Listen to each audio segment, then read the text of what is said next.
Praise the lord. ప్రభునామంలో మీ అందరికీ వందనాలు తెలియజేస్తుంటున్నాను. దేవుని కృపను బట్టి తిరిగి మళ్ళా మనం దేవుని యొక్క వాక్యాన్ని వినడానికి బుధవారపు దినాన్ని దేవుడు అనుగ్రహించిన మంచి సమయాన్ని బట్టి నేను దేవునికి వందనాలు స్తోత్రాలు చెల్లిస్తుంటున్నాను. ఈ సమయంలో వాక్యంలోకి వెళ్ళే ముందు చిన్న ప్రార్థన చేసుకుందాం. పరిశుద్ధమైన దేవా, ఘనమైన తండ్రి, మీ పాదములకు వందనాలు ప్రభువా, స్తోత్రాలు చెల్లిస్తుంటున్నాం తండ్రి. మీ కృప కొరకు వందనాలు. మీరు ఇచ్చినటువంటి మంచి సమయాన్ని బట్టి ప్రభువా మీకు స్తోత్రాలు చెల్లిస్తుంటున్నాం తండ్రి. దేవా, ఈ సమయంలో నాయన మీరు మాతో మరికొన్ని విషయాలు మాట్లాడి మా హృదయాలకు మా ఆత్మలకు నెమ్మది కలిగించమని ప్రార్థన చేస్తుంటున్నాం. సహాయం దయచేయండి, నడిపించండి. యేసుక్రీస్తు నామములో అడుగుచున్నాం తండ్రి. ఆమేన్, ఆమేన్, ఆమేన్, ఆమేన్. Praise the lord. పిల్లరా, దేవుని కృపను బట్టి మరలా ఈ బుధవారపు దినాన్ని వాక్యాన్ని ధ్యానం చేసుకుంటున్నాం మనం. నేను గతించిన వారం లోపల డిప్రెషన్ పీపుల్ గురించి, అనగా వ్యాకులంతో నిండిపోయినటువంటి మనసు గల వారిని గురించి కొన్ని విషయాలు నేను వాక్యంలో నుంచి తెలియచేయడం జరిగింది. ఈ దినాన్ని నేను మరలా తిరిగి వాక్యాన్ని ధ్యానిస్తుంటున్నప్పుడు, తర్వాత చాలామంది నాకు ఫోన్లు చేస్తుంటున్నప్పుడు ఆ ఫోన్ కాల్స్లో కూడా చాలామంది చెప్పిన మాట ఏంటంటే they are in very depression position. చాలా వ్యాకులంతో కూడినటువంటి బాధ లోపల వాళ్ళు ఉన్నారు.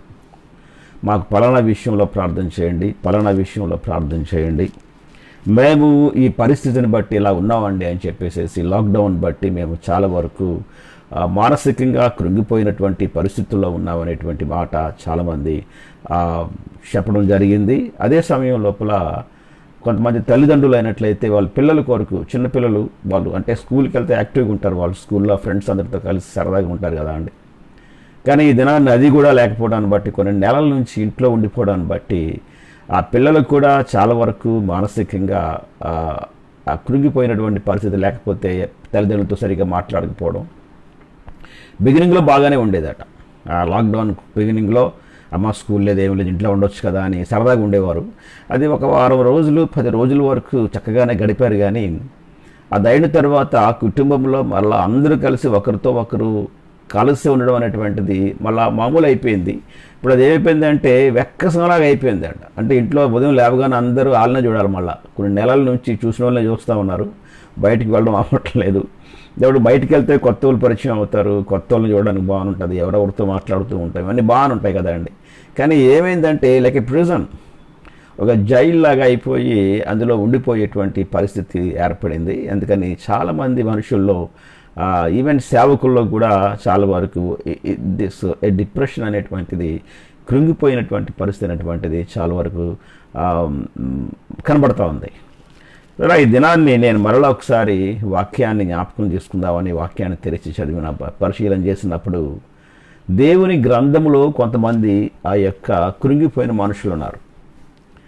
దేవుని గ్రంథంలో కృంగిపోయిన మనుషులు ఎవరున్నారా అని జాగ్రత్తగా పరిశీలన చేస్తే వారు మహావిశ్వాసులు, బలమైనటువంటి ప్రార్థనాపరులు, చాలా చెప్పాలంటే ఇంకా చాలా వారి యొక్క ప్రార్థన కానీ, వారి విశ్వాసాన్ని కానీ, వారి యొక్క నమ్మకత్వాన్ని కానీ, వారి దైవత్వాన్ని కానీ, వారి పరిశుద్ధతను కానీ ఎవరు కూడా ఏమీ తక్కువ అంచనా వేయలేము ఏమాత్రం కూడా.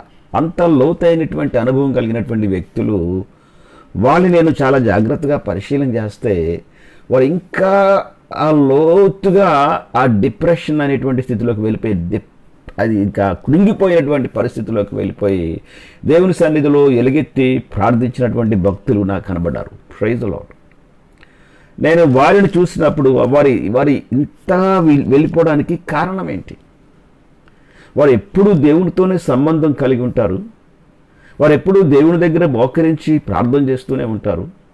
మరికొంతమంది దేవుడు చెప్పితేనే కానీ కదలరు ఏమాత్రం కూడా. దేవుడు చెప్పితేనే కానీ వారు కదలలేరు ఏమాత్రం. అలాంటి పరిస్థితుల్లో ఉన్నవారు కూడా చాలా లోతైనటువంటి ఆ నిరాశలోకి వెళ్ళిపోయి, నాకు ఎందుకు ఇచ్చావు ప్రభువా ఇదంతా అని చెప్పి ప్రార్థించేటువంటి పద్ధతులు, ఆ విధానాన్ని నేను చూశాను. అంటే ఈ కృంగిపోవడం అనేటువంటిది మామూలు విశ్వాసుల కంటే అంటే మామూలు విశ్వాసులు, అవిశ్వాసుల కంటే ప్రభువును ఎరుగలేని వారి కంటే ఎక్కువగా ప్రభువును ఎరిగిన వారే ఎక్కువ ఆ కృంగిపోయినటువంటి పరిస్థితిలో ఉంటారు. ప్రభువును ఎరగలేని వారు రెండే రెండు చేస్తారు, కృంగిపోతారు, లేకపోతే విల్ పవర్ అంటారు వాళ్ళు కొంచెం ధైర్యం చేసుకొని బయటకు రావడానికి ప్రయత్నం చేసుకుంటారు. మరి కొంతమంది ఇక ప్రయత్నం చేయక సూసైడ్ చేసుకుంటారు, లేదా వారికి వారే హాని చేసుకుంటారు, వారికి వారే చంపేసుకుంటారు. కానీ దేవుని నమ్ముకున్నటువంటి వారికి వారే చంపేసుకోలేరు కాబట్టిగా హాని చేసుకోలేరు కనుక రెండింటికి మధ్య లోపల స్ట్రగుల్ అయిపోతూ ఉంటారు. వీరికి విపరీతమైనటువంటి ఆలోచనలు పెరిగిపోతూ ఉంటాయి. దేవుడు నన్ను ఎందుకు ఇలాగ చేశాడు అనేటువంటి ఆలోచనలోకి వచ్చేస్తూ ఉంటారు. మొట్టమొదటి వచ్చినటువంటి ఆలోచన ఏంటంటే నేను ఇందులో నుంచి బయటికి రావాలి, ప్రభు సహాయం కోరాలి అనేటువంటి ఆలోచన రావడం చాలా కష్టం అది. కానీ దానికంటే ముందు ఒక ఆలోచన ఏమొస్తుందంటే దేవుడు నన్ను ఎందుకు ఇలాగ ఉంచాడు, నాకు ఎందుకు ఈ యొక్క విపరీతమైనటువంటి కృంగిపోయినటువంటి పరిస్థితి అనేటువంటిది ఆ తలంపులకు వస్తారు. వారికి వచ్చే మొట్టమొదటి తలంపు, ఆ తలంపులతో వాళ్ళ ప్రయాణం కొనసాగిపోతూ ఉంటుంది. ఒక పక్క ప్రార్థన చేస్తూ ఉంటారు, ఒక ప్రక్క విజ్ఞాపన చేస్తూ ఉంటారు, ఒక ప్రక్క దేవునికి ఇవ్వాల్సింది ఇస్తూనే ఉంటారు, మరోపక్క దేవునితో సహవాసం కలిగి ఉంటారు ఒక ప్రక్క నుంచి. ఇవన్నీ ఉంటూనే ఉంటాయి. But at the same time ఒక కార్నర్లో ఒక పొజిషన్లో ఏముంటుందంటే దేవా నన్ను ఎందుకు ఇలాగ చేసావు ప్రభువా అనేటువంటి అది వేరేగా ఉంటుంది. అది రికార్డ్ అయిపోయి ఉంటుంది. అది ఆయా సమయాలు వచ్చినప్పటికీ అది రికార్డ్ ఆన్ అవుతుంది, అది మాట్లాడుతూ ఉంటుంది ఖచ్చితంగా. కానీ ఇలాగే ప్రయాణాన్ని కొనసాగిపోతూ ఉంటారు. ఇక్కడ బైబిల్లో వాక్యాన్ని పరిశీలన చేసినప్పుడు though the Bible doesn't use the word depression, Bible ఎక్కడ కూడా చాలా ట్రాన్స్లేషన్స్లో డిప్రెషన్ అనేటువంటి మాట వాడకుండా మరికొన్ని మాటలు వాడారు. ఒకటేంటంటే డౌన్ క్యాస్ట్ అనేటువంటి మాట మాట్లాడారు, అంటే విచారకరమైన అనేటువంటిది. లేకపోతే బ్రోకెన్ హార్టెడ్ పీపుల్ అన్నారు, మనోవ్యాధితో కృంగిపోతున్న వారు అని చెప్పి. మరికొన్ని ప్రాంతాల్లో ట్రబుల్డ్ పీపుల్ అన్నారు, అంటే కొన్ని విషయాలు ట్రబుల్ అయిపోతున్నట్టు. తెలుగులో కొన్ని విషయాలు రావు, అర్థం చేసేసుకోండి మీరు కూడా. ట్రబుల్ పోతూ ఉండడం అనేటువంటిది. తర్వాత మిజరబుల్, లేకపోతే నికృష్టమైన నీచమైన అధమములోకి వెళ్ళిపోవటం అనేటువంటి మాట. తర్వాత మోర్నింగ్ అంటారు, దుఃఖంలో మునిగిపోవుట, వ్యాకులము, మనస్సులో నెమ్మది లేకపోవట. ఈ మాటలే వ్రాయబడ్డాయి కానీ ఎక్కడ కూడా డిప్రెషన్ అనే మాట వ్రాయబడలేదు. కానీ though the word there are a number of stories about godly influential men and women of faith. ఇవి ఈ డిప్రెషన్ అనేటువంటి చాలా వరకు వ్యాకులంతో నిండిపోయినటువంటి వీరి గురించి ఎవరు ఎక్కువ మంది ఉన్నారు అంటే though throughout the world there are number of stories about godly influential men and women of faith. దేవుని యొక్క అధికమైనటువంటి దైవ ప్రభావము కలిగినటువంటి విశ్వాస సంబంధమైనటువంటి స్త్రీ పురుషులు ఎక్కువ మంది ఈ వ్యాకులానికి లేకపోతే మనోవ్యాధికి కృంగిపోయిన వారు ఎక్కువ కనబడుతూ ఉంటారు.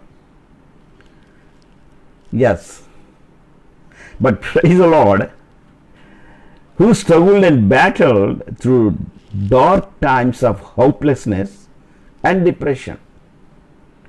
But praise the Lord, many find ourselves struggling there today.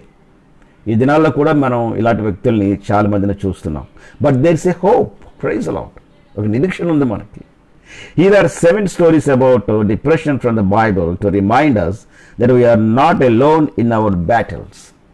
మీ మధ్యలో ఈ సభలో 7 మనుషుల్ని మీకు చూపించాలని ఆశపడుతున్నాను. దాన్ని బట్టి మనకి ఏమర్థం అవుతుందంటే మనము ఒంటరిగా లేము అనేటువంటి మాట మనకి తెలియజేయబడతా ఉంది. పిల్లరా, ఈ డిప్రెషన్ మీద ఒంటరితనం మీద ఎన్ని ప్రసంగాలు చేసినా విన్న తర్వాత ఇంటికి వెళ్ళిన వెంటనే మళ్ళీ మనం ఒంటరైపోతూ ఉంటాం. చేసిన ప్రసంగాలు జ్ఞాపకం రావు, కూర్చొని విన్నటువంటి ఆ మనస్సు జ్ఞాపకం రాదు ఏమాత్రం కూడా. ఇవేమి జ్ఞాపకం రావు. సేమ్ యథాప్రకారం నిన్నటి దినాన్ని ఏమైతే ప్రార్థన చేసి మూలిగేసి ప్రభు దగ్గర ఏడ్చేసి ఎందుకు ఇలా చేసావు ప్రభు అన్నామో, ఆదివారం నాడు కానీ లేకపోతే మిగిలిన వారాల్లో కానీ ఇలా వాక్యం వినేటప్పుడు కానీ వాక్యం వింటాం, సో ఆ తర్వాత ప్రభా ఎలాగైనా అవును ప్రభా అని వింటాం, బాగానే ఉంటుంది. అది అయిపోయిన తర్వాత మళ్ళీ నెక్స్ట్ డే వచ్చినప్పటికీ మళ్ళీ అదే ప్రాంతంలో కూర్చొని నిన్నటి దినాన్ని ఎలాగైతే విచారంతో వణికిపోతూ విచారంతో బాధపడుతూ ప్రభుతో మాట్లాడామో అదే విషయాన్ని మళ్ళీ మనం మాట్లాడడం ప్రారంభిస్తూ ఉంటాం. ఇది మనలో ఉన్న ప్రత్యేకత. But praise the lord. కానీ దేవుడు మనల్ని ఏమాత్రం కూడా వదిలిపెట్టి పంపించేటువంటి దేవుడు కాదు. ఆమేన్. God is very different God. Is very compassionate God. God long suffering. ఆయనకు చాలా దీర్ఘశాంతం మన పట్ల. ఆమేన్. ఈ సమయంలో బైబిల్లో నుంచి కొంతమందిని నేను మీకు చూపించాలని ఆశపడుతున్నాను. మొట్టమొదటి వ్యక్తిని మీకు పరిచయం చేస్తాను. ఈ మామూలు వ్యక్తి కాదండి. ఆయన బైబిల్లో మంచి ప్రార్థనాపరుడు. ఆయనతో మాట చెప్పగానే మీరు చెప్పేస్తారు ఆయన ఎవరు. ఆయన ఎవరంటే వీపింగ్ ప్రాఫిట్ అట, ఏడ్చే ప్రవక్త, ఏడుపు ప్రవక్త అనేటువంటి మాట ఆయనకి. మనకు తెలుసు కదండి ఇర్మియా గారు. ఆయన ఏడ్చినట్టు దాని గురించి కానీ, ఆయన రాసినటువంటి మాటల గురించి విలాపవాక్యాల్లో కానీ, ఇర్మియా గ్రంథంలో కానీ రాసినటువంటి మాటలు బైబిల్ మొత్తంలో ఎక్కడా కనబడవు. ప్రభు దగ్గర అలాగా ఏడవమని చెప్పి మాట చెప్తూ ఉంటాడు. ఆయన ఏడుస్తూ ఉంటాడు ప్రభు దగ్గర. అందుకని ఆయన ఏమంటారంటే అందరికంటే ఆయన ఏమంటారంటే he was a weeping profit అనేటువంటి మాట మాట్లాడతారు. జెర్మియా ఉన్నటువంటి అంటే ఈ యొక్క ప్రవక్త జీవితంలో రెజల్డ్ విత్ గ్రేట్ లోన్లీనెస్. దేవునితో ఉండేవాడు, దేవుని దగ్గర వాక్కులు వస్తే వాక్కులు పట్టుకొచ్చేవాడు, వాక్కులు ప్రజలకు చెప్పేవాడు, చాలా దీనిగా ఉండేవాడు. కానీ all the time struggling, wrestling with great loneliness. ఒంటరితనంతో ఎక్కువ పోరాడుతూ ఉండేవాడు, ఒంటరితనంలోనే ఎక్కువ ఉంటూ ఉండేవాడు. Praise God. దేవుని వాక్యంలో నుంచి ఒక మాట చూస్తే ఏం కనబడుతుందంటే feelings of defeat and insecurity cursed be the day I was born అనేటువంటి మాట మాట్లాడతాడు కదండి. ఇర్మియా గ్రంథంలో నుంచి మనం పరిశీలన చేస్తే 20వ అధ్యాయము 14వ వచనంలో ఒక మాట ఉంటుంది. ఇర్మియా గ్రంథము 20వ అధ్యాయము 14వ వచనంలో ప్రైజ్ ది లార్డ్ ఏమంటాడంటే ఆయన, నేను పుట్టిన దినము శపింపబడునుగాక, నా తల్లి నన్ను కనిన దినము శుభదినమని అనబడకుండునుగాక. నీకు మగపిల్ల పుట్టినని నా తండ్రికి వర్తమానము తెచ్చి అతనికి అధిక సంతోషము పుట్టించిన వాడు శాపగ్రస్తుడగునుగాక. చూడరా, వాక్యాన్ని చాలా జాగ్రత్తగా మనం పరిశీలన చేస్తే ఇర్మియా ఏమంటాడంటే తన తల్లి గురించి మాట్లాడతాడు. నా తల్లి నన్ను కనిన దినము శుభదినమని అనబడకుండునుగాక అంటాడు. 29వ అధ్యాయం మనం పరిశీలన చేస్తే ఏం రాస్తాడు చూడండి ఒకసారి. అందరి గురించి రాస్తాడు. ఈ మాట మన అందరికీ ఖండత. ప్రపంచంలో ఉన్నటువంటి లెక్కలు వేసుకుంటే క్రైస్తవుల్లో ఒక 95% ఆఫ్ ద క్రిస్టియన్స్కి ఈ మాట ఖండతం, అన్ని భాషల్లో ఖండతం ఉంటుంది. 11వ అధ్యాయంలో నేను మిమ్మల్ని గూర్చి ఉద్దేశించిన 29వ అధ్యాయం ఇర్మియా గ్రంథం 29:11 వచనంలో నేను మిమ్మల్ని గూర్చి ఉద్దేశించిన సంగతులను నేను ఎరుగుదును, రాబో కాలమందు మీకు నిరీక్షణ కలుగునట్లుగా అవి సమాధానకరమైన ఉద్దేశంలే కానీ హానికరమైనవి కావు, ఇదే యెహోవా వాక్కు. నిన్ను గురించి ఉద్దేశించిన సంగతులు నేను ఎరుగుదును అంటాడు. అంటే ప్రవక్త ప్రవచనాలు ఇస్తాడు. ఈ మాట మనం చదువుకొని అందరం కలిసి ఎంతగానో మనం కంఫర్ట్ చేయబడ్డాం.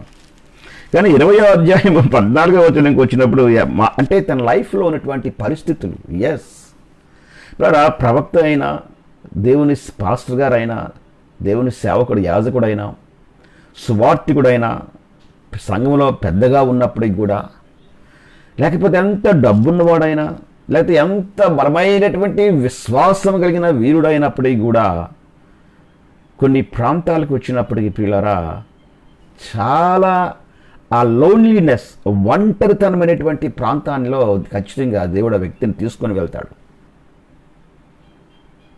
కన్నీరు జలమైపుగునుగాక అంటాడు ఇర్మియా గ్రంథం. ఇర్మియా అంటాడు. కానీ 14వ వచనం వచ్చినప్పటికి ఏమంటాడంటే, ఈ యొక్క 20వ అధ్యాయం 14వ వచనంలో ఏమంటాడంటే తను పుట్టిన దినాన్ని శపిస్తున్నాడు. మనం ఎవరైనా సరే బర్త్డే రాగానే మనం ఏం చేస్తామని చెప్పండి, ఆ బర్త్డే పార్టీలు చేసుకుంటాం, వాళ్ళకి బ్లెస్సింగ్స్ పెడతాం, వాళ్ళకి చక్కగా ఫేస్బుక్లో కానీ లేకపోతే వాట్సాప్లో కానీ దేవుడు నిన్ను దీవిస్తాడని మంచి దీవనకరమైన వాక్యం పెడతాం, ఇవన్నీ చేస్తాం. కానీ ఇర్మియా అయినట్లయితే తనకు తానే ఏం చేసుకుంటున్నాడంటే, ఆ దినము శుభదినమని అనబడకుండునుగాక, ఇంకా నీకు మగపిల్ల పుట్టెనని నా తండ్రికి వర్తమానము తెచ్చి అతనికి అధిక సంతోషము పుట్టించిన వాడు. అంటే అర్థం ఏంటి ఇక్కడ? ఆ దినాల్లోని కూడా మగపిల్లడు పుట్టినాడంటే ఫాదర్ గొప్ప సంతోషం కదా అండి. అంటే ఆడపిల్ల పుడితే సంతోషం ఉండదు అన్నమాట. అయితే ఇది కంటిన్యూ అవుతుంది. ఇది చాలామందికి ఆడపిల్ల పుట్టాడు అనగానే ముఖం అలాగా చింతపండులాగా ఎట్టేసుకొని కూర్చుంటారు ఇంకా కదండి. ఏంటి ఆడపిల్ల పుట్టిందని చెప్పేసి. అది బిడ్డనిచ్చిన తల్లిది పొరపాటు కాదు, విత్తనం వేసినటువంటి తండ్రిదే అదంతా. కనుక తల్లి ఏం చేయలేదు ఏమాత్రం కూడా. నువ్వు ఆడపిల్లకి విత్తనం వేస్తే ఆడపిల్ల వస్తుంది, మగపిల్లడికి విత్తనం వేస్తే అది అక్కడ చేసేటువంటిది లోపల దేవుని యొక్క దేవుని కార్యం. అది జెండర్ని మార్చడం, మెయిల్ అండ్ ఫిమేల్ అనేటువంటి దాన్ని తీసుకురావడం అనేటువంటిది దేవుడు చేసినటువంటిది. ఆ ఉమెన్ ఏం చేయలేదు, తల్లి ఏమి చేయలేదు ఏమాత్రం కూడా. పాపం జ్ఞానం లేక, ఆలోచన లేక చాలామంది ఆ బిడ్డనిచ్చినటువంటి తల్లి మీద ఎంతో శ్రమపడి బాధపడి ప్రాణాన్ని తెగించి బిడ్డనిస్తే ఆడపిల్ల పుట్టిందని చాలా వెంటనే చాలా నీచమైనటువంటి ఆలోచనలోకి వెళ్ళి మనసులో అంటే ఆ బిడ్డకు శ్రమ కలిగిస్తారు. చాలామందికి వాళ్ళు శ్రమ పడిపోతూ ఉంటారు. బట్ అందుకని ఏమంటాడంటే, బిడ్డలు యెహోవా అనుగ్రహించు బహుమానము అంటాడు. ఆమేన్ కదండి. ఎస్. అయితే ఇక్కడ ఇర్మియా ఏమంటాడంటే, నీకు మగపిల్ల పుట్టినని నా తండ్రికి వర్తమానము తెచ్చి అతనికి అధిక సంతోషం పుట్టించిన వాడు శాపగ్రస్తుడు అవునుగాక. ఎవరైతే మాట చెప్పారో అక్కడ శాపగ్రస్తుడు అయిపోవాలంటాడు. మా నాన్న కాదు, అక్కడ మగపిల్లడు పుట్టాడని చెప్పితే వినినటువంటి మా నాన్న శాపగ్రస్తుడు మాట అంటలేదు. ఎవరైతే తీసుకుని వెళ్ళి చెప్పారో, బాబు నీకు మగపిల్లడు పుట్టాడురా నాయన అని సంతోషకరమైన వార్తను చెప్పాడో వాడికి శాపం కలుగునుగాక అంటాడు ఇర్మియా అన్నమాట. అండి మరి అంటే తన మనస్సు లోపల కానీ తన యొక్క పరిస్థితులు ఏమైపోయాయంటే ప్రియులారా, ఇంత బలమైనటువంటి దేవుని సేవకుడు మానసికంగా కృంగిపోయాడు. తర్వాత ఏమంటాడంటే, నా తల్లి నాకు సమాధిగా నుండి ఆమె ఎల్లప్పుడూ గర్భవతిగా నుండునట్లు అతడు గర్భములోనే నన్ను చంపలేదు గనుక యెహోవా ఏమాత్రమును సంతాపము లేక చేసిన పట్టణము వలె ఆ మనుష్యుడు ఉండునుగాక. పిల్లరా, నా తల్లి నాకు సమాధిగా నుండి ఆమె ఎల్లప్పుడూ గర్భవతిగా నుండునట్లు అతడు గర్భములోనే నన్ను చంపలేదు. ఇది చాలా బాధాకరమైన మాట. ఈ విషయం అంటే మనిషిలో లోపల ఎంత నలిగిపోయాడో మనకు అర్థమవుతా ఉంది. ఇంకా ఏమంటాడంటే, కష్టమును దుఃఖమును చూచుటకై నా దినములు అవమానముతో గతించిపోవునట్లు నేనేల గర్భములో నుండి వెడలి తిని. ఇప్పుడరా దేవుని సేవకుని యొక్క జెర్మియా గారి యొక్క మనోభావాన్ని మనం పరిశీలన చేసినప్పుడు, తన యొక్క జీవిత ప్రయాణం లోపల ప్రవక్తగా, దేవుని యొక్క సేవకునిగా, దేవుని ప్రవక్తగా ఆ ప్రయాణాన్ని కొనసాగిస్తున్నటువంటి ప్రయాణం లోపల ఎంత భయంకరమైన పరిస్థితులు ఎదుర్కోకపోతే ఈ మాటలు ఆయన రాయుడు ఏమాత్రం కూడా. చూడరా, కనుక ఈ మార్గాల గుండా వెళ్ళము అనేటువంటి వారు ఎవరు ఉండరు ఏమాత్రం కూడా. ఈ సమయంలో మీకు ఈ విషయాల గురించి అంటే ఆ వ్యక్తుల్ని మీకు జ్ఞాపకం చేస్తున్నాను. విడుదల గురించి కాదు కానీ ఆ వ్యక్తుల్ని ఈ దినాన్ని మీకు జ్ఞాపకం చేస్తాను. ఒకటి ఇర్మియాను మనం పరిశీలన చేస్తాం. రెండో ఆయన ఉన్నాడు, ఆయన మోషే గారు. మోషే యొక్క పరిస్థితి మన అందరికీ బాగా తెలుసు. మామూలు వ్యక్తి కాదు. ఆయన చూసిన దర్శనము ఇంతవరకు ఎవరు చూడలేదు ఏమాత్రం కూడా. ద బర్నింగ్ బుష్, అది మామూలు దర్శనం కాదు ప్రియులారా. అలాంటి బర్నింగ్ బుష్ అనేటువంటి దర్శనాన్ని చూశాడు. ఆ దర్శనం చూసిన తర్వాత తన జీవితంలో విపరీతమైనటువంటి మార్పు, చెప్పండి, ఇట్స్ ఎ గ్రేట్ ట్రాన్స్ఫర్మేషన్. రూపాంతరం వచ్చింది.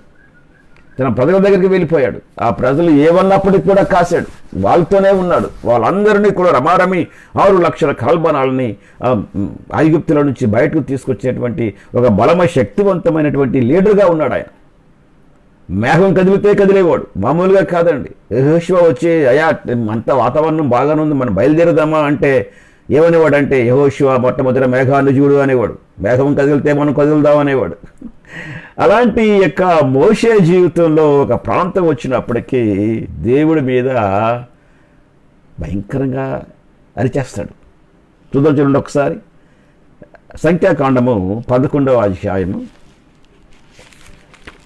సంఖ్యాకాండము 11వ అధ్యాయము 11వ వచనం నుంచి మీకు కొన్ని విషయాలు నేను మీకు చూపిస్తాను. 11వ అధ్యాయము 11వ వచనం గురించి.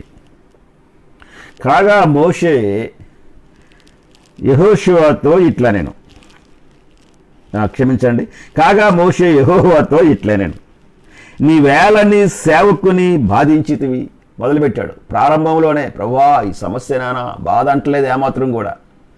Look at this prayer, the approach. ప్రభువుని అప్రోచ్ అయ్యేటువంటి పరిస్థితిని ఒకసారి మనం చూద్దాం. ఇక్కడ ఏమంటాడంటే, ఇక్కడ ఈ అప్రోచ్ని మనం పరిశీలన చేసినప్పుడు అంటే very close relation with God. మన పిల్లలు ఎవరైనా సరే అంటే మన దగ్గర రాగానే ముందు ఏమంటారంటే, నువ్వు ఎందుకు ఇలా చేసావు నాన్న, ఎందుకు ఇలా చేసావు అంటారు. అంత గట్టిగా అథారిటేటివ్గా మాట్లాడడానికి కారణం ఏంటి చెప్పండి. నాన్న నేను ఎందుకు ఇలా చేసావు నాన్న, చేయకుండా ఉండాల్సింది కదా, నేను ఇలా చేయొద్దు బాబు అనేటువంటి అంటే బాగుండేది. కానీ అలాగనకుండా వెంటనే కేకలేస్తారు, ఎందుకు ఇలా చేసావు నువ్వు అంటారు. ఇప్పుడు ఈ యొక్క అప్రోచ్ ఉందే, అంటే అప్రోచ్ అంటే ఈ అప్రోచ్ అది ఈ అప్రోచ్ ఉందే, దీనిని ఎందుకు ఇలా చేసావు అనే, ఎందుకు ఇలా అప్రోచ్ అయ్యాడు అనేటువంటి మాట మనం పరిశీలన చేస్తే తండ్రి దగ్గర తనకున్నటువంటి చనువును బట్టి, ప్రైజ్ ది లార్డ్, తండ్రికి కుమారుకున్నటువంటి రిలేషన్ బట్టి, ఆ ప్రేమను బట్టి, ఆమేన్. అలాగే మోషే కూడా వచ్చేవాటంటే మోషే యెహోవాతో ఇట్లనను. నెంబర్ 1, నీవేళ నీ సేవకుని బాధించితివి, ఇంకా నా మీద నీ కటాక్షము రానియక ఈ జనులందరి భారమును నా మీద పెట్టనేలా. ఇలా ప్రశ్న నెంబర్ 1 ఏమంటాడు, నీవేళ బాధించితివి అంటాడు. నెంబర్ 2 ఏమంటాడంటే, ఈ భారం అంతా నా మీద ఎందుకు పెట్టామంటాడు. ఇంకొక మాట ఏమంటాడంటే, నేనే ఈ సర్వజనమును గర్భమున ధరించితునా అంటాడు. అని 3 ప్రశ్నలు అంటే మరి మామూలు ప్రశ్నలు కాదండి, సంధిస్తాడు అంతే బాణాలు. అది అయిన తర్వాత నేనే, మళ్ళీ 4వది కూడా ఉంది లోయ్, నేనే వీరిని కంచినా అదొకటి. అది అయిన తర్వాత పాలిచ్చు పెంచెడు తండ్రి పసిపిల్లలను మోయినట్లు నేను వీరి తండ్రులకు ప్రమాణపూర్వకంగా ఇచ్చిన దేశమునకు వీరిని నీ రొమ్మున ఎత్తుకొని పొమ్మని నాతో చెప్పుచున్నావు. ఈ సమస్త ప్రజలకు ఇచ్చుటకు మాంసము నాకెక్కడది. 5వ ప్రశ్న, వారు నన్ను చూచి ఏడ్చుచు తినుటకు మాకు మాంసం ఇమ్మని అడుగుచున్నారు. ఈ సమస్త ప్రజలను ఒంటిగా మోయు నా వలన కాదు, అది నేను భరించలేని భారము. ఇంకా నీవు నాకు ఇట్లు చేయదలిచిన ఎడల నన్ను చంపుము, నా మీద నీ కటాక్షము వచ్చిన ఎడల నేను నా బాధను చూడకుండానట్లు నన్ను చంపము. పిల్లరా 5 ప్రశ్నలు వేశాడు. 5 ప్రశ్నలు అంటే దేవుడు మాట మాట్లాడకుండా కంటిన్యూస్గా తనకున్న బాధ అంతా చెప్పేశాడు. ఫైనల్గా ఏమన్నాడంటే చంపే అన్నాడు అంతే. ఇంకా నన్ను చంపే ప్రభువా అన్నాడు. పిల్లరా ఈ ప్రార్థన నువ్వు చాలాసార్లు చేసావు. దేవుడి దగ్గర మోకరించినప్పుడు నన్నెందుకు తీసుకెళ్ళిపోలేదు ప్రభు అని ప్రార్థన చేసావు. నన్నెందుకు ఇంకా ఈ లోకం మీద ఉంచావు ప్రభు అని ప్రార్థన చేసావు. దేవా నన్ను తీసుకుని వెళ్ళిపోతే మంచిది కదా, పోయిన వాళ్ళందరూ ఎంత చక్కగా వెళ్ళిపోయారు ప్రభు నాయన, నేను కూడా వారితో పాటు నువ్వు నన్ను తీసుకుని వెళ్ళిపోతే నాకు బాగుండేది కదా, నేను కాయలేకపోతున్నాను, భరించలేకపోతున్నాను ప్రభు, నన్ను ఎందుకు ఉంచావు నాయన, ఉంచి ఎందుకు ఇలా కృంగదీస్తున్నావు ప్రభు అని దేవుని సన్నిధిలో చాలాసార్లు మోషేలాగే మనం కూడా ప్రార్థన చేస్తాం. కానీ ప్రియులారా మోషే ఆత్మీయ జీవితాన్ని, మన ఆత్మీయ జీవితాన్ని పరిశీలన చేసుకుంటే చాలా కష్టం. చాలా ఆయన ఆత్మీయ జీవితం ఎక్కడండి దేవుని మోషేది. ప్రార్థనాపరుడు, కొండ మీదకి వెళ్ళాడంటే 40 రోజుల వరకు కిందకి దిగిరాడు ఏమాత్రం కూడా. తన ముఖం వెలిగిపోతూ ఉంటే, ఆమె దేవుని సన్నిధితో ముఖం వెలిగిపోతూ ఉంటే ఇశ్రాయేల్ ప్రజలు చూడలేకపోతే ముఖం మీద ఆయన తన యొక్క రుమాలను మీదను కప్పుకున్నాడు, టవల్ని మీదను కప్పుకున్నాడు. ఆయన శక్తివంతమైనటువంటి ప్రార్థనాపరుడు. ప్రభువునే ఆపాడు, నాయన కోప్పడొద్దు అని చెప్పి ఆపాడు. కానీ ఈయన ఏమంటాడంటే ఎంతగా మానసికంగా కృంగిపోతున్నాడు ఆలోచించండి ఒకసారి. గాడ్ అలౌడ్, ఆమేన్. ఇంత మంచి ప్రార్థనాపరుడికి దేవుడు ఎందుకు ఇలా తీసుకెళ్ళాడు? ఎస్, కొన్ని సమయాల్లో మనిషికి ఇది కావాలి. కొన్ని సమయాల్లో ఆయన ప్రవక్త అయినా సేవకుడైనా ఎవరైనప్పటికీ కూడా మనిషికి, ఆ వ్యక్తికి ఈ ఒంటరితనము అవసరమై ఉంటున్నది. ఈ ఒంటరితనం ఎప్పుడే అవసరం అవడాన్ని బట్టి ఏమవుద్దంటే, ఈ ఒంటరితనము చేసేటువంటి పని దేవునితో ఉన్నటువంటి రిలేషన్. చాలామంది ఏమంటారంటే ఒంటరితనము శాపము అంటారు. జ్ఞానం లేనటువంటి ఆలోచన అది.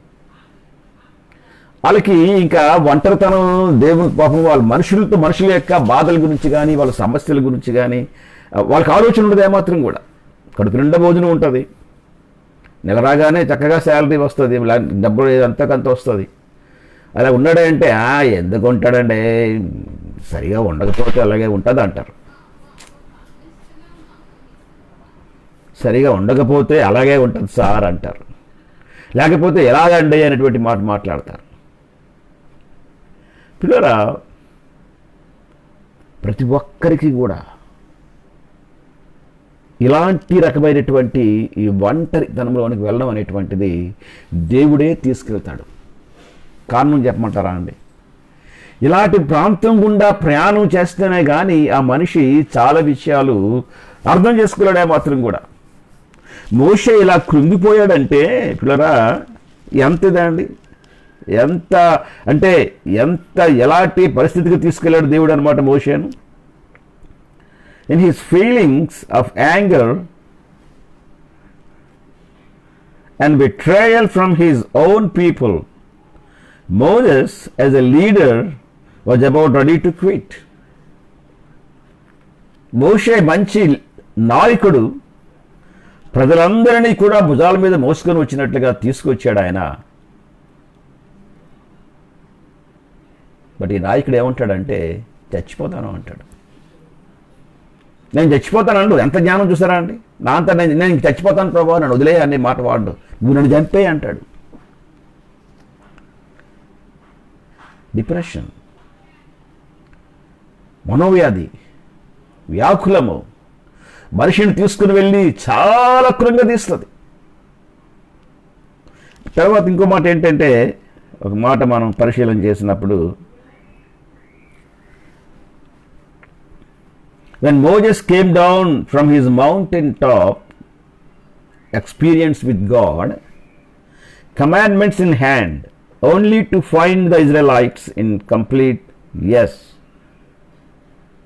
downfall and sins. His heart cried to God on their behalf was desperate. అంటే అర్థం ఏంటంటే, మోషే కొండ మీదకి వెళ్ళి దేవుని యొక్క ఆజ్ఞలను, ఆ పలకలను తీసుకొస్తూ కింద ఉన్నటువంటి ఆ గందరగోళాన్ని చూసి, అరాజకత్వాన్ని చూసి, వారి యొక్క అవిధేయతను చూసి హృదయంలో చాలా దుఃఖపడిపోయి దేవుని దగ్గర విపరీతంగా ఏడ్చాడు వారి గురించి. 32వ అధ్యాయము 32వ వచనం మనం పరిశీలన చేస్తే, నిర్గమకాండము 32వ అధ్యాయము 32వ వచనాన్ని మనం పరిశీలన చేస్తే 32:32లో, అయ్యో నీవు వారి పాపమును ఒకవేళ పరిహరించితివా, లేని ఎడల నీవు వ్రాసిన నీ గ్రంథములో నుండి నా పేరు తుడిచివేయమని బతిమాలు కొనుచున్నానను. ఇలా నీ నిర్గమకాండంకి వచ్చినప్పటికి ఏమంటాడంటే, చంపే నన్ను, వీళ్ళకి నేనే తండ్రినా, వీళ్ళని కన్నానా నేను, ఏంటి బాధ ఏంటి ప్రభువా అని అరుస్తాడు ఆయన దేవుడి దగ్గర, కేకలేస్తాడు. ఫైనల్గా చంపేయి అంటాడు, అంతే పూర్తిగానమాట. ఇక నేను ఉపయోగం లేనటువంటి వ్యక్తిని కనుక నన్ను చంపేయి బాబు అంటాడు. కానీ మళ్ళా ఈ నిర్గమకాండం కొన్ని ప్రాంతాలకు వచ్చినప్పుడు we can see his mind. And his heart towards his people.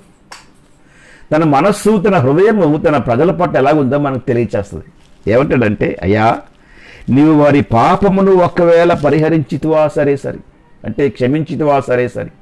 ఒకవేళ నువ్వు క్షమించకపోతే వారి పాపాన్ని ఏమంటాడంటే, నీవు రాసిన నీ గ్రంథంలో నుండి నా పేరు తుడిచివేయమని నేను బ్రతిమలాడుచున్నాను. అంటే నీ గ్రంథంలో నా పేరు వద్దు బాబు అంటాడు.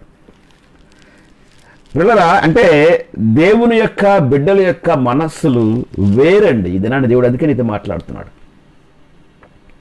నువ్వు కృంగిపోయి ఎంత ఏడ్చినా, ప్రభా నన్ను చంపేయలేకపోయావు ప్రభా, వాళ్ళతో పాటు తీసుకోలేకపోలేక ప్రభా, నేను ఒంటరితనాన్ని భరించలేకపోతున్నాను ప్రభా అని ఎంత ఏడ్చినా దేవుని పక్షాన నీ మనస్సు వేరు. Praise the lord.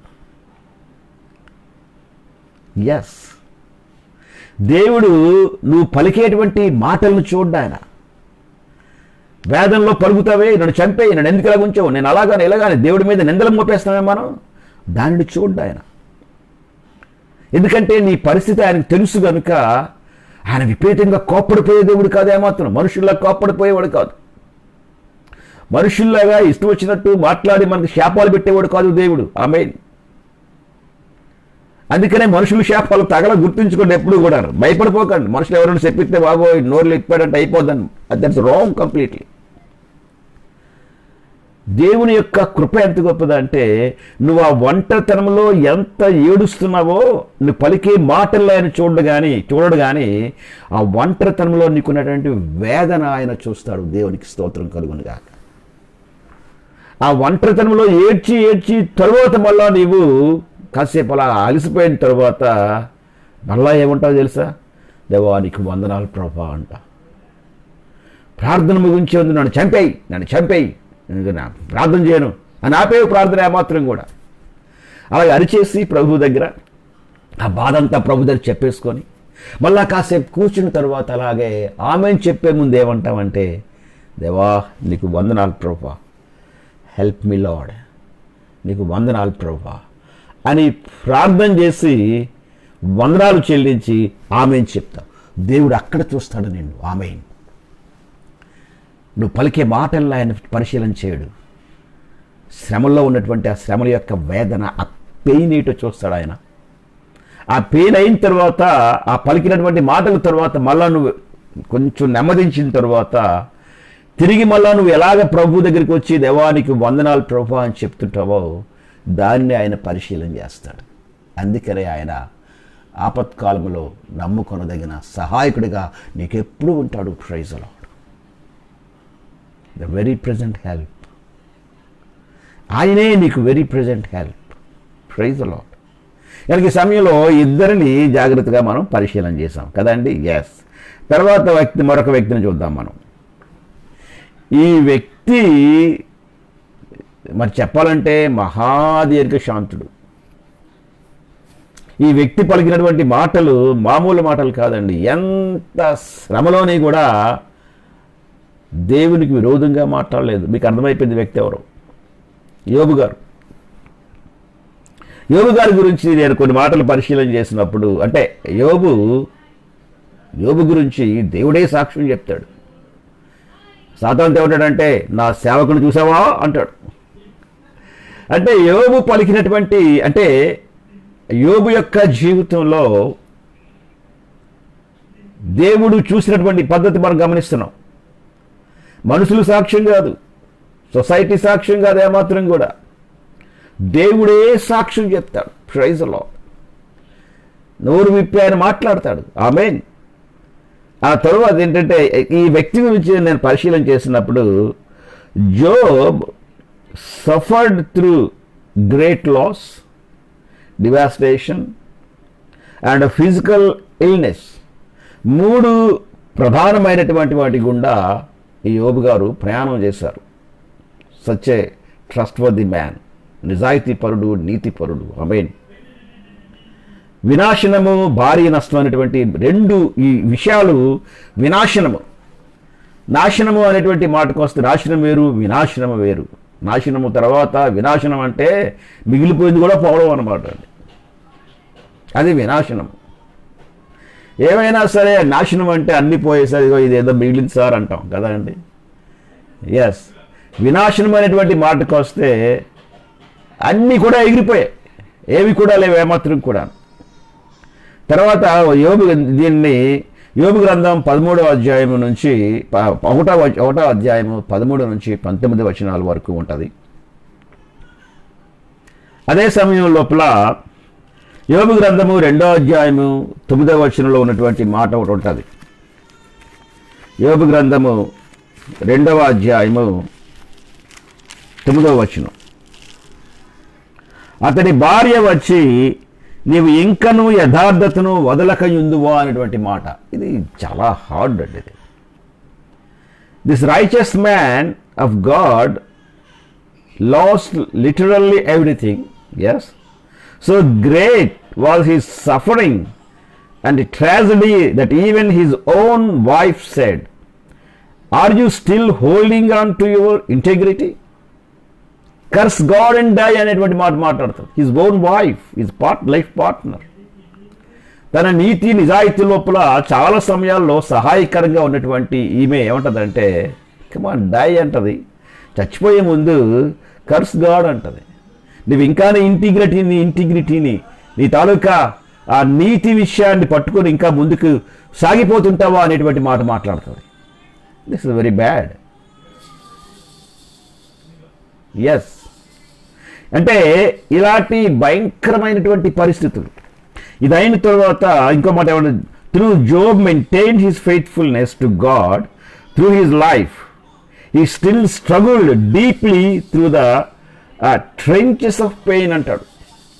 పెయిన్ గురించి ఏమంటే ఒక ఆయన రాస్తే పెయిన్ గురించి ఏమంటాడంటే, ఒక భాగంలో ఏమంటాడంటే పెయిన్ అట, ఈ పెయిన్ ఏదో ఒక ప్రక్క చిన్న పెయిన్ కాదట, ఒక అగాధం ఉంటే అగాధము లోపల చాలా ఉంటాయి కదండి. ఎస్, ఎన్ని వేసినప్పటికీ కూడా అవన్నీ కూడా లోపలికి వెళ్ళిపోతూ ఉంటాయి. ఆ పెయిన్ అనేటువంటిది అంత భయంకరమైనటువంటిది. ఎస్, అలాంటి పెయిన్లో ఉన్నటువంటి వ్యక్తి పెయిన్లోకి వెళ్ళిపోయాడు. తర్వాత ఇంకొక మాట ఏంటంటే, through Job maintained his faithfulness. Yes, why did I not perish at birth and die as I came from the womb. యోబు గ్రంథము 3వ అధ్యాయము 11వ వచనాన్ని మనం 3వ అధ్యాయము 11వ వచనాన్ని పరిశీలన చేస్తే, పుట్టుకలోనే నేను ఎలా చావకపోతుంది. పిల్లలు ఆల్మోస్ట్ వీళ్ళందరూ ఇర్మియా గురించి కానీ మోషే గురించి కానీ యోబు గురించి కూడా మనం పరిశీలన చేస్తే పుట్టుకలోనే నేను చచ్చిపోవాలా అంటాడు ఒక ఆయన. నన్ను ముందుగానే గర్భంలోనే ఎందుకు చంపేలేదు అంటాడు ఒక ఆయన. మరొక ఆయన అంటాడు ఇంక అయిపోయింది, ఇంతవరకు చేశానికి నన్ను చంపే అంటాడు మరొక ఆయన. These are all mighty men of God, such a great people. వీళ్ళందరూ కలిసి ఇలాంటి సచ్ ఎ గ్రేట్ పీపుల్ ఈ మాట పలుకుతున్నారంటే పిల్లరా, వారు ఏ మార్గాల గుండా ప్రయాణం చేశారు. బైబిల్లో ఉన్నటువంటి వ్యక్తుల గురించి మనం పరిశీలన చేసినప్పుడు, అలాగే మన విశ్వాసం గురించి మనం ఆలోచన చేసినప్పుడు దేవుని సేవకులు ఏం చేస్తారంటే, వారికి ఉన్న విశ్వాసాన్ని మనకు చూపించి మనల్ని అలాంటి విశ్వాసంలో ముందుకు వెళ్ళడానికి నడిపించడానికి దేవుని సేవకులు శ్రమ పడుతూ ఉంటారు. వారి యొక్క విశ్వాసంలో నుంచి చాలా మెట్లు పట్టుకొస్తారు. వారి విశ్వాసంలో ఉన్నటువంటి వాటి అన్నింటినీ చాలా వరకు తీసుకొని వచ్చి ఎన్నో విషయాలు వారు మనకు తెలియచేసి మన విశ్వాసాన్ని బలపరుస్తూ ఉంటారు. ఇలాంటి బలమైన విశ్వాసము కలిగినటువంటి వీరు దేవుని సన్నిధిలో ఒంటరి అయిపోయిన తర్వాత పలికినటువంటి మాటలు. అందుకనే ప్రియులరా, వాళ్ళు సేవకులు కానీ ఎవరైనా సరే ఏలియా గురించి రాయబడినట్లు మన వంటి వారైనటువంటి మాట మాట్లాడతాడు. ఒక వాక్యం వచ్చినప్పటికీ వాళ్ళు కూడా మన వంటి వారైనటువంటి మాట. అదైన తర్వాత 3వ అధ్యాయము 26వ వచనంలో ఏమంటాడంటే, నాకు నెమ్మది లేదు, సుఖము లేదు, విశ్రాంతి లేదు, శ్రమయే సంభవించుచున్నది. ఎన్నమాట, ఒకటి ఏంటంటే నెమ్మది లేదంటాడు, 2 సుఖము లేదంటాడు, 3 విశ్రాంతి లేదంటాడు, 4 శ్రమే. అంటే ఏ వ్యక్తికైతే నెమ్మది ఉండదో, సుఖం ఉండదో, విశ్రాంతి ఉండదో, ఈ వ్యక్తి ఎక్కడుంటాడంటే శ్రమలో ఉంటాడు, మహాశ్రమలో ఉంటాడనమాట. కనుక ఈ మాటలు ఈ వ్యక్తి పలుకుతున్నాడు, యోబు గారు పలుకుతున్నారు. Such a wonderful man of integrity. యోబుకున్నటువంటి ఇంటిగ్రిటీ ఇక ఏ వ్యక్తి కనబడదు మనకి ఏమాత్రం కూడాను. పవర్ఫుల్ మ్యాన్ అండ్ దేవుణ్ణి ప్రేమించేవాడు, దేవుని ధర్మశాస్త్ర ప్రకారంగా, దేవుని నీతి ప్రకారంగా నడుచుకునేటువంటి వాడు, మ్యాన్ ఆఫ్ ఇంటెగ్రిటీ. అలాంటి ఈ వ్యక్తి ఏమంటాడంటే, నాకు నెమ్మది లేదు, సుఖము లేదు, విశ్రాంతి లేదు, శ్రమయే నాకు సంభవిస్తున్నటువంటి మాట మాట్లాడతాడు. ఇంకొక మాట 10వ అధ్యాయము 1వ వచనాన్ని మనం పరిశీలన చేస్తే, 10వ అధ్యాయం 1వ వచనాన్ని పరిశీలన చేస్తే, నా బ్రతుకునందు నాకు విసుగు పుట్టినది, నేను అడ్డు లేకుండా అంగలార్చేదను, నా మనోవ్యాకులము కొలది నేను పలికెదను. నా బ్రతుకు నాకు విసుగు పుట్టుచున్నది. అప్పటికే పిల్లలందరూ ఉన్నారు, పెద్దవాడు కదండి యోబు. ఎస్, అన్ని సంవత్సరాలు. మేము we don't know that, maybe 50 or 60 years maybe. వాళ్ళ పిల్లలు పెద్దలు అయిపోయారు కాబట్టి, more than 60 years maybe, or 70 years maybe. ఇంత పెద్ద ఆయన నా బ్రతుకునందు నాకు విసుగు పుట్టుచున్నటువంటి మాట మాట్లాడుతుంటాడు. పిల్లరా, మళ్ళా భాగంకి వచ్చిన చూడండి ఒకసారి. 30వ అధ్యాయము, యోబు గ్రంథము 30వ అధ్యాయము 17వ వచనంలో, 15వ వచనం. యోబు గ్రంథము 30వ అధ్యాయము 15వ వచనం. భీకరమైనవి నా మీద పడెను, గాలి కొట్టివేయునట్లు, భీకరమైనవి నా మీద పడెను, గాలి కొట్టివేయినట్లు వారు నా ప్రభావమును కొట్టివేయుదురు. మేఘము వలె నా క్షేమము గతించిపోయెను, నా ఆత్మ నాలో కరిగిపోయి ఉన్నది, ఆపద్దినములు నన్ను పట్టుకొని ఉన్నవి, రాత్రి వేళను నా ఎముకలు నాలో విరగొట్టబడుచున్నవి, నన్ను బాధించు నొప్పులు నిద్రపోవు అనేటువంటి మాట. ఇవన్నీ పిల్లరా బలమైనటువంటి ప్రార్థనాపరుడు, నీతిమంతుడైనటువంటి యోబు గారు పలికినటువంటి మాటలు. Yes, but praise the Lord. ఇలాంటి వీటన్నిటి గుండా దేవుడు నడిపిస్తున్నాడు అంటే, ఆ దేవుని బిడ్డలు నడిపిస్తున్నాడు అంటే దెర్ ఇస్ ఎ పర్పస్. వీరి జీవితాల్లో కొన్ని విషయాలు మళ్ళా నెక్స్ట్ పరిశీలన చేద్దాం మనం. ఇలాంటి మార్గాల గుండా నడిపించిన తరువాత వారు ఏం సంపాదించుకున్నారు అనేటువంటిది, వారిని ఎలాగ దేవుడు తర్వాత వారి జీవితాల్లో ఆయన పనిచేసిన అనేటువంటి దాని గురించి మళ్ళీ తిరిగి రేపు దినాన్ని మనం కలిసినప్పుడు మళ్ళీ దేవుని వాక్యాన్ని మనం ధ్యానం చేద్దాం. దినాన్ని దేవునితో మాట్లాడుతున్నాడు. ప్రాముఖ్యమైనటువంటి మాట. నిన్ను చాలా సమయాలు అలాగే నడిపించాడు దేవుడు. చాలా లోతైనటువంటి విషయాల గుండా దేవుడు నిన్ను నడిపించాడు. లోతైన మార్గాల గుండా దేవుడు, ఆ ఒంటరితనం గుండా దేవుడు నిన్ను తీసుకొని వెళ్ళాడు. బట్ ఈ దినాన్ని దేవుని యొక్క ప్రాముఖ్యమైనటువంటి మాట ఏంటంటే, ఆ మార్గాల గుండా నిన్ను నడిపించడానికి కారణం ఏంటంటే, నిన్ను ఒక ఉన్నతమైనటువంటి వ్యక్తిగా చేయాలని దేవుడు ఆశపడుతున్నాడు. Praise the Lord. నీ వెనుక ఉన్నటువంటి వారి కొరకు, నీ ఒంటరితనంలో నువ్వు చేసేటువంటి ప్రార్థన ఏం చేస్తుందంటే, నీ వెనుక ఇంకా ఎవరైతే ఉన్నారో, నీ మీద ఆధారపడి ఎవరైతే ఉన్నారో వారిని మోయడానికి కావలసిన శక్తి, ఆమేన్, ఈ శ్రమల గుండా దేవుడు నీకు ఇస్తున్నాడు. దేవునికి స్తోత్రం కలుగును గాక. ఈ శ్రమలు, ఈ వేదన ఎందుకంటే వారిని మోయడానికి. మోషే అంటాడు, వీళ్ళంతమందిని నేను ఏం చేస్తాను, నేను కన్నారా ఏటా అంటాడు, ఎలా నడిపించాలి అంటాడు, నేనేం చేయగలనా అంటాడు, చంపేయి నన్ను అంటాడు. ఈ పెయిన్ యొక్క ఈ బాధ దేనికంటే ప్రియులరా, ఇశ్రాయేలు ప్రజలను అరణ్యము లోపల ఆమేన్ నడిపించడానికి. ఈ బాధ, ఈ శ్రమ లేకపోతే, ఆ వెనకాతల నీకు ఒక భారాన్ని, బాధ్యత అప్పగించాడే దేవుడు. నీ మీద ఆధారపడిన వారు ఉన్నారే, వారిని ఎత్తుకొని నడవాలి ఖచ్చితంగా. వారి కొరకు జీవించాలి, వారి కొరకు నిలవబడాలి, వారి కొరకు పని చేయాలి. అందుకనే వారి కొరకు నిలవబడాలంటే, శక్తి కలగాలంటే నీ మనస్సులో అధికమైన బలం. Praise the lord. సారీ, మధ్యలో కొంచెం ఇంటర్నెట్ సమస్య వచ్చింది. అందుకనే నీ ప్రయాణాన్ని కొనసాగించనేటువంటిది దేవుని యొక్క ఉద్దేశం. Praise the Lord. మళ్ళీ మనం కలుద్దాం, ఇలాగే మనం ప్రయాణాన్ని కొనసాగిద్దాం. భయపడక్కర్లేదు. ఒక ప్లేస్కి చేరుతాం. మనం ఆ స్థలం లోపల గొప్ప విడుదల మనం ఖచ్చితంగా మనం చూడగలుగుతాం. ఓకే, మనం తిరిగి కలుసుకునేటప్పుడు ఆ రెండవ భాగాన్ని మనం పరిశీలించేద్దాం. ప్రార్థన చేసుకుందాం ఈ సమయంలో. పరిశుద్ధమైన దేవా, ఘనమైన తండ్రి, మీ పాదములకు వందనాలు ప్రభువా, స్తోత్రాలు చెల్లిస్తున్నాం దేవా. మీ కృప కొరకు వందనాలు. ఇదిగో ఈ సమయంలో ప్రభువా నాయన మాతో కొన్ని విషయాలు మీరు మాట్లాడారు ప్రభువా, మీకు స్తోత్రాలు చెల్లిస్తుంటున్నాం తండ్రి. దేవా ఇదిగో నాయన, మా ఆత్మీయ జీవితంలో ఎలాంటి శ్రమలు, వేదనలు కలిగిన ఆ విధంగా కొనసాగిపోవడానికి మీ కృప మాకు అనుగ్రహించమని మనం చేస్తుంటున్నాం. మీరు మాకు తోడై ఉండండి. మీ నామాన్ని మీరు మహింపరుచుకోరండి. ఏ బిడ్డలైతే ఆ ఒంటరితనంలో ఉండి ప్రభువనైనా స్ట్రగుల్ మరొకసారి వారిని బలపరిచి ప్రభువనైనా మీ నామాన్ని నాయన వారి జీవితాల్లో ఘనపరచుమని, మీరు తోడైండి నడిపించమని మీ కృపగల కార్యానికి అప్పగిస్తుకుంటూ ప్రభువనైనా దేవా సహాయం దయచేయమని యేసుక్రీస్తు నామములు అడుగుచూ ఉన్నాము తండ్రి. ఆమేన్. తండ్రి అయిన దేవుని ప్రేమ, కుమారుడైన యేసు ప్రభు వారి యొక్క కృప, పరిశుద్ధాత్మ యొక్క అన్యోన్య సహవాసం ఇప్పుడు ఎల్లప్పుడూ మనందరికీ తోడై ఉండి నడిపించును గాక. ఆమేన్. ఆమేన్. ఆమేన్. Praise the lord. మళ్ళా మనం కలుసుకుందాం దేవుని కృపను బట్టి. మళ్ళా తిరిగి శుక్రవారం ఉదయకాలంలో మళ్ళీ వాక్యాన్ని ధ్యానం చేద్దాం. అంతవరకు ప్రార్థన చేయండి. దయచేసి ప్రార్థనలో మాత్రం ఏమాత్రం మర్చిపోవద్దు. Thank you very much.